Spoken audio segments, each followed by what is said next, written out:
Order related manufacture. இவங்க வந்து கொஞ்சம் பயந்தாங்கொல்லின்னு சொல்லலாம், இல்ல கொஞ்சம் தெளிவானவங்கன்னு சொல்லலாம்.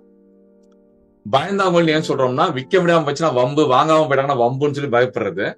ஸ்மார்ட்டா திங்க் பண்ணிருக்காங்க. என்னது, ஒருத்தன் பொருள் வேணும்னு கேட்டு வரட்டாங்க, அதுக்கப்புறம் அதை செஞ்சு தருவோம்.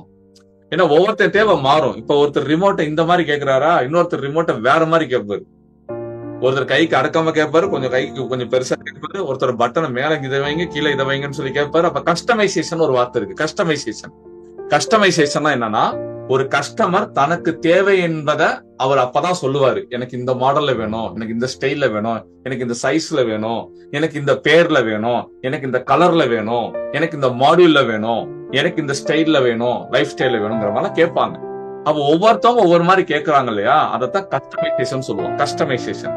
இப்ப மதிக்குமார் சார் தான் மேனுஃபேக்சர்னா, நான் வெளிநாட்டுல இருக்கேன்னா நான் வந்தவொடனே அவர்கிட்ட என்ன கேட்பேன், எனக்கு ரிமோட் வேணும் கேட்பேன். அவர் ரிமோட் ஏற்கனவே பண்ணி வச்சது காட்டினாலும் அது வேண்டாம், எனக்கு டிஸ்பிளே வந்து எனக்கு இவ்வளவு பெருசு வேணும் அப்படின்னு கேட்பேன். அப்ப என்ன பண்ணுவாரு, எனக்குன்னு தனியா மோல்டு ரெடி பண்ணி, எனக்கு டை ரெடி பண்ணி, என்னோட கஸ்டமைசேஷன் அவர் பண்ண முடியுமான்னு செக் பண்ணிட்டு எனக்கு பண்ணி தருவாரு. இதுக்கு பேர் தான் ஆர்டர் ரிலேட்டட் மேனுஃபேக்சரர்.